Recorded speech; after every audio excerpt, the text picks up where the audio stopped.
Assalamualaikum warahmatullahi wabarakatuh. Salam sejahtera untuk kita semua. Kembali di channel YouTube saya. Hari ini saya akan membahas materi pertemuan ke-13 di mata kuliah basis data spasial. Untuk materi pertemuan ke-13 di sini, saya akan membahas tentang model data yang digunakan di basis data spasial. Umumnya ada dua model data, ada dua jenis model data yang digunakan di model data spasial. Yang pertama bisa menggunakan data raster, atau nanti yang kedua bisa menggunakan model data vektor. Untuk pembahasan di materi pertemuan ini, yang pertama nanti saya akan bahas tentang konsep dari data spasial. Berikutnya sumber data spasial itu dari mana saja. Selanjutnya nanti saya akan membahas tentang model data raster, kelebihan dan kelemahan dari model data raster itu sendiri. Selanjutnya nanti terakhir saya akan bahas tentang model data vektor. Berikutnya kelemahan dan kelebihan dari model data tersebut. Jadi ada dua jenis model data yang digunakan di data spasial. Secara garis besar ada data raster dan data vektor. Cuman dari dua jenis model data di sini punya kelemahan dan kelebihannya. Oke, tentang data yang mengendalikan sistem informasi geografis tentunya memang yang digunakan adalah data spasial.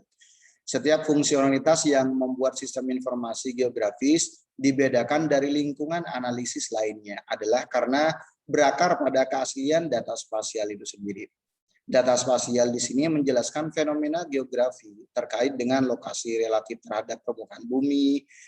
Selanjutnya berformat digital tentunya dari penampakan peta, berbentuk koordinat contohnya seperti titik atau bisa menggunakan simbol, mendefinisikan elemen-elemen penggambaran atau yang biasa disebut dengan kartografi, dan dihubungkan dengan data atribut yang disimpan dalam tabel sebagai penjelasan dari data spasial tersebut. Ini kalau berbicara tentang data spasial. Oke, sistem informasi geografis memodelkan dunia nyata ke dalam komputer pada prinsipnya. Sebagian besar data yang akan ditangani dalam sistem informasi geografis merupakan data spasial, yaitu sebuah data yang berorientasi geografis, memiliki sistem koordinat tertentu sebagai dasar referensinya, dan mempunyai dua bagian penting yang membuatnya berbeda dari data yang lainnya. Yang pertama ada informasi lokasi atau yang biasa disebut dengan spasial. Hal ini berkaitan dengan suatu koordinat geografis, contohnya seperti lintang dan bujur. Yang kedua, informasi deskriptif atau yang biasa disebut dengan atribut. Suatu lokasi yang memiliki keterangan tambahan, contoh jenis vegetasi, populasi, luasan, dan sebagainya. Jadi secara garis besar nanti kalau berbicara tentang data spasial itu terdiri dari dua hal ini nanti, dua bagian ini. Ada spasial, selanjutnya ada yang namanya atribut. Tentang data spasial, sebenarnya ahli geografis dan ahli komputer telah menghabiskan waktu puluhan tahun. Tujuannya untuk apa? Meneliti berbagai solusi untuk pemodelan ini. Elemen paling dasar yang harus diketahui oleh pengguna sistem informasi ya tentunya adalah struktur dari data spasial itu sendiri gitu. Dari mana sumber data spasial? Ada banyak sumber yang nantinya bisa kita gunakan untuk membuat yang namanya data spasial itu sendiri. Yang pertama, tentunya yang bisa kita gunakan adalah dari peta analog. Selanjutnya yang kedua dari penginderaan jarak jauh atau yang biasa disebut dengan remote sensing. Selanjutnya data hasil pengukuran lapangan. Selanjutnya dari GPS atau Global Positioning System. Ini yang sekarang bisa digunakan. Oke, ini kurang lebih sumber data spasial yang nantinya bisa kita gunakan. Saya bahas satu-satu sumber data spasial. Yang pertama dari peta analog. Peta analog di sini merupakan antara lain seperti peta topografi, peta tanah, dan sebagainya. Yaitu peta dalam bentuk cetak. Peta pada umumnya peta analog nanti dibuat dengan teknik kartografi biasanya. Kemungkinan besar memiliki referensi spasial seperti koordinat, skala, arah mata angin, dan sebagainya. Dalam tahapan sistem informasi geografis, sebagian keperluan sumber data peta analog nanti dikonversi menjadi digital dengan cara format raster diubah menjadi format vektor melalui proses digitasi sehingga dapat menunjukkan koordinat sebenarnya di permukaan bumi. Ini untuk yang sumber data spasial dari peta analog. Oke, selanjutnya yang kedua, data sistem penginderaan jarak jauh yang biasa disebut dengan remote sensing. Data sistem penginderaan jarak jauh antara lain kita bisa menggunakan citra satelit, foto udara, dan sebagainya. merupakan sumber data yang terpenting bagi sistem informasi geografis karena ketersediaannya secara berkala dan mencakup area tertentu. Dengan adanya berbagai macam satelit di ruang angkasa dengan spesifikasinya masing-masing, kita bisa memperoleh berbagai jenis citra satelit untuk beragam tujuan pemakaian. Data ini biasanya direpresentasikan dalam bentuk format raster. Ini untuk yang hasil dari remote sensing atau penginderaan jarak jauh. Selanjutnya, data hasil pengukuran lapangan. Data hasil pengukuran lapangan yang dihasilkan berdasarkan teknik perhitungan tersendiri. Pada umumnya, data ini merupakan sumber data atribut. Contoh, batas administrasi, batas kepemilikan lahan, batas persil, batas pengusahaan hutan, dan yang lain-lainnya. Selanjutnya, yang terakhir ada yang namanya data GPS. Nah, untuk yang data di GPS itu sendiri merupakan teknologi GPS memberikan terobosan penting dalam menyediakan data bagi sistem informasi geografis. Keakuratan pengukuran GPS makin tinggi dengan berkembangnya teknologi. Data ini biasanya direpresentasikan dalam bentuk vektor nantinya untuk yang GPS. Oke, berarti untuk yang hasil pengukuran lapangan nanti bentuknya adalah data atribut, tapi kalau yang GPS biasanya bentuknya data vektor. Tentang model data spasial ini terdiri dari dua jenis. Yang pertama, model data raster, yang kedua bisa menggunakan model data vektor. Pembentukan data vektor dari permukaan bumi yang dibentuk menjadi data raster, kemudian diolah lagi menjadi data vektor. Oke, tentang model data raster, yang kalau berbicara tentang model data raster mempunyai struktur data yang tersusun dalam bentuk metrik atau pixel dan membentuk grid nantinya. Setiap pixel memiliki nilai tertentu dan memiliki atribut tersendiri, termasuk nilai koordinat yang unik nantinya. Setiap sel dalam model data raster memiliki koordinat serta informasi dalam artian atribut ruangan dan waktu. Tingkat keakurasian model ini sangat tergantung pada ukuran pixel atau yang biasa disebut dengan resolusi. Oke, objek model data raster disajikan dalam bentuk titik atau nanti garis dan bidang area yang disajikan dan dinyatakan dalam titik atau sel nantinya. Data raster sangat baik untuk merepresentasikan batas-batas yang berubah secara gradual. Seperti contohnya jenis tanah, kelembaban tanah, vegetasi, suhu tanah, dan sebagainya. Model data ini biasanya digunakan dalam remote sensing yang berbasiskan citra satelit maupun airborne atau yang biasa disebut dengan pesawat terbang. Ini contoh bentuk dari model data raster nanti seperti yang terdiri dari baris dan kolom. Nantinya di dalamnya ada yang namanya pixel nantinya. Ini contohnya struktur model data raster yang di dalamnya ada yang namanya sel atau menggambarkan pixel nantinya. Karakteristik layer raster yang pertama resolusi, di mana dimensi linear dari satuan terkecil geographic space yang direkam. Semakin kecil ukuran atau luas permukaan bumi, maka semakin tinggi resolusi spasialnya. Yang kedua, orientasi. Orientasi dalam model data raster merepresentasikan arah utara grid. Selanjutnya yang ketiga, zone layer dalam model data raster berupa sekumpulan lokasi yang menunjukkan nilai ID dalam nilai pixel yang sama. Keempat, nilai-nilai. Nilai-nilai dalam model data raster berupa atribut informasi yang disimpan dalam sebuah layer setiap pixelnya. 5, lokasi. Lokasi dalam model data raster diidentifikasi dengan menggunakan koordinat XY. Oke, pemanfaatan model data raster bisa digunakan sebagai peta dasar, yang kedua sebagai peta model permukiman, yang keempat sebagai peta tematik. Ini kurang lebih pemanfaatan model data raster. Yang pertama sebagai peta dasar. Data raster biasanya digunakan sebagai tampilan latar belakang biasanya untuk suatu layer dari objek yang lainnya. Contoh seperti yang ada di depan ini, berarti kan yang dilihat adalah background-nya nanti atau tampilan latar belakang. Raster sebagai model permukaan. Data raster di sini cocok untuk merepresentasikan data permukaan bumi. Data dapat menyediakan metode yang efektif dalam menyimpan informasi seperti nilai ketinggian yang diukur dari permukaan bumi. Oke, seperti ini tambah ke atas kan biasanya tambah kecil objek itu sebenarnya.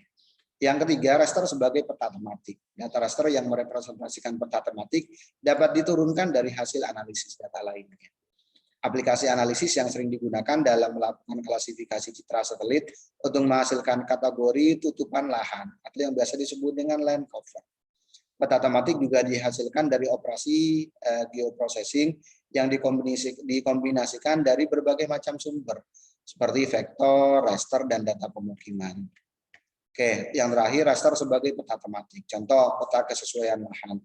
Contoh seperti yang ada di depan ini, yang dilihat dari agrikultur, ada bare ground, ada water, deciduous, dan yang lain-lain. Ini contohnya pemanfaatan dari model data raster itu sendiri sebagai peta tematik.